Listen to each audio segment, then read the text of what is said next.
Hi friends, welcome back to Mahabharata series episode number 217. నా previous వీడియోలో అర్జునుడికి కర్ణుడికి యుద్ధం ఘోరంగా సాగుతుంది. కర్ణుడు ఎన్ని బాణాలేసినా అర్జునుడు తుంచుతున్నాడు. అర్జునుడు ఎన్ని బాణాలేసినా కర్ణుడు తుంచుతున్నాడు. కర్ణుడు ఆఖరికి నాగాస్త్రాన్ని ప్రయోగించాడు. అది తెలియక అర్జునుడు తిరిగి బాణం వేయబోతున్నాడు. ఇది గమనించిన కృష్ణుడు రథాన్ని 5 అడుగుల కిందకి పడేలా చేశాడు.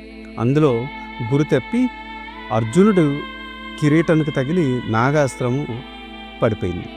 కిరీటం బదులు ఆయన తన తల్లపాగాన్ని కట్టుకొని ఆ నాగాస్త్రం ఎందుకు వచ్చింది, దాని వివరాలు ఏంటన్నది కృష్ణుడిని అడిగి తెలుసుకున్నాడు. ఆ వివరాలు మీరు తెలుసుకోవాలంటే నా ప్రీవియస్ వీడియోలో చూసండి. ఈరోజు ఈ వీడియోలో నెక్స్ట్ ఏం జరగబోతుంది అన్నది చెప్పబోతున్నాను. So don't skip this video till watch it end. యుద్ధం ఘోరంగా సాగుతుంది.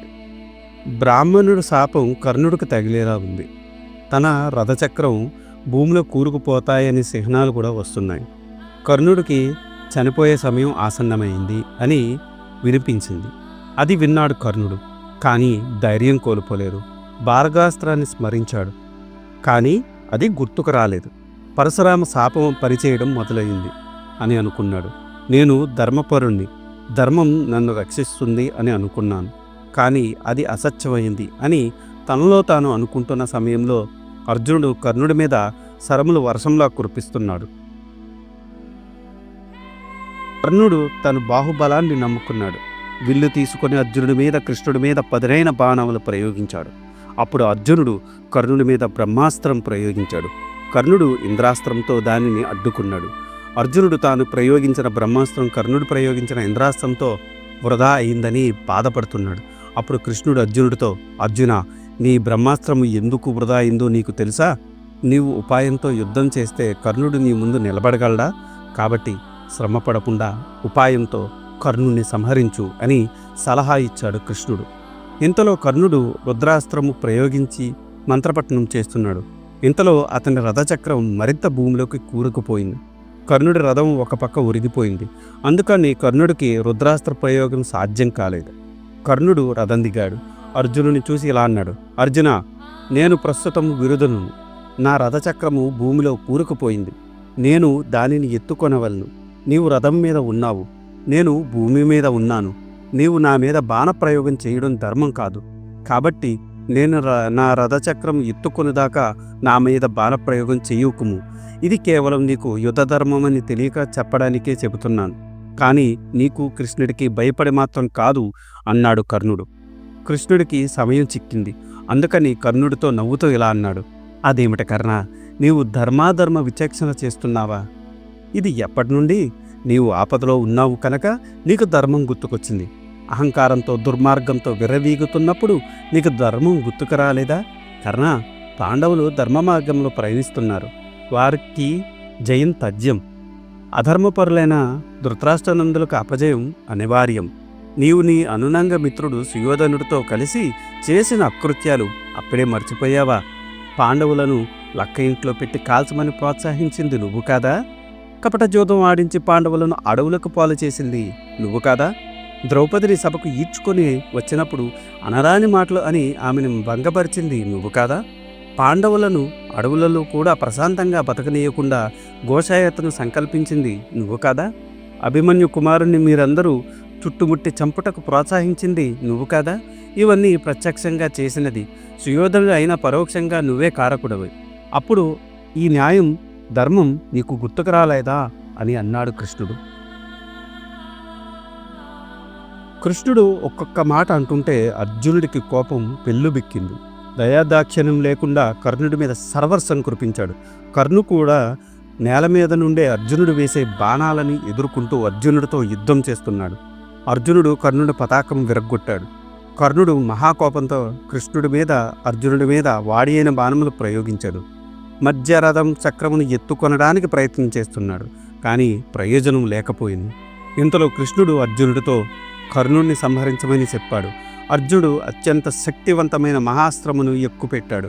మనసులో ఎలా సంకల్పించాడు, నేనే కనుక తపస్సు చేయడంలో, దాన ధర్మాలు చేయడంలో గురువులను సేవించడంలో బ్రాహ్మణులను గురువులను తృప్తి కలిగించేవన వాడినైతే అనునిత్యం పుణ్యకర్మలను ఆచరించిన వాడైతే ఈ అస్త్రము కర్ణుడి తల త్రుంచుగాక అని సంకల్పించి గాంధీవమున ఆకరణాంతరం లాగి అస్త్రప్రయోగం చేశాడు.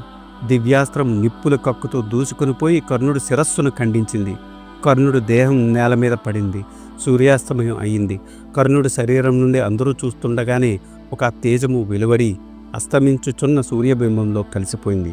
బ్రాహ్మణు శాపము కర్ణుడి మరణంతో అంత్యమైనట్టు అప్పటిదాకా భూమిలో కూరుకుపోయిన రథచక్రం యథాప్రకారం భూమి మీద నిలిచి ఉంది. కర్ణుడి అస్తమయం సూర్యాస్తమయం ఒకేసారి జరిగాయి. దిక్కు ముక్కు లేకుండా రణభూమిలో ఒంటరిగా పడి ఉన్న తన కుమారుడు కర్ణుడి మృతదేహాన్ని చూడలేక మయల స్నానం చెయ్యడానికి కాబోలు సూర్యుడు పశ్చిమాద్రిలో జారిపోయాడు. కర్ణుడి మరణంతో పాండవ సేనలలో జయ జయ ధ్వానాలు మినుమిట్టాయి. శల్యుడు చేసేది లేక కర్ణుడు లేని రథములు తోలుకుంటూ వెళ్ళిపోయాడు. కౌరవ సైన్యంలో భీతితో పారిపోయి కర్ణుడి పతనం చూసిన భీమసేనుడు ఆనందంతో పెద్దగా అరుస్తున్నాడు, కేకలు కూడా వేస్తున్నాడు. కర్ణుడు లేని రథం తోలుకుని శల్యుడు సుయోధనుడి వద్దకు పోయి ఇలా అన్నాడు: సుయోధన, ఇంతకుముందు నేను ఎన్నో యుద్ధాలు చూశాను, కానీ ఈరోజు జరిగిన కర్ణార్జున యుద్ధం ఎప్పుడూ చూడలేదు. అది అద్భుతం, అమోఘము, అనిర్వచనం. కర్ణుడి దాటికి ఒక దశలో కృష్ణార్జునులు భయపడి పారిపోయారు, కానీ ఇది బలీనమైనది. అంతటి పరాక్రమశాలి అయిన కర్ణుడి బలి తీసుకుంది. కృష్ణార్జునులు శంఖధ్వానాలు వింటున్నావు కదా, సూర్యాస్తమయం అయింది, ఈ రోజుకి యుద్ధం చాలించడం మంచిది అని అన్నాడు శల్యుడు. కర్ణుడి మరణవార్త విన్న సుయోధనుడు నిశ్చేతుడయ్యాడు. నోట మాట లేకుండా నిలబడిపోయాడు. ఇంతలో విషయం తెలుసుకున్న కృపాచార్యుడు, అశ్వత్థామ, కృతవర్మ, శకుని, సుశర్మ విసర్జన వదనాలతో అక్కడికి చేరుకున్నారు. సుయోధనుడి దుఃఖమునకు అవధుల్లేక కర్ణ కర్ణ అని ఆక్రోశిస్తూ తన శిబిరానికి వెళ్ళాడు. కృష్ణార్జునులు కూడా ఆ రోజుకు యుద్ధం ఆపమని తమ సేనలకు చెప్పారు. అందరూ తమ తమ శిబిరములకు చేరుకున్నారు. అందరూ ధర్మరాజు దగ్గరికి వెళ్ళారు.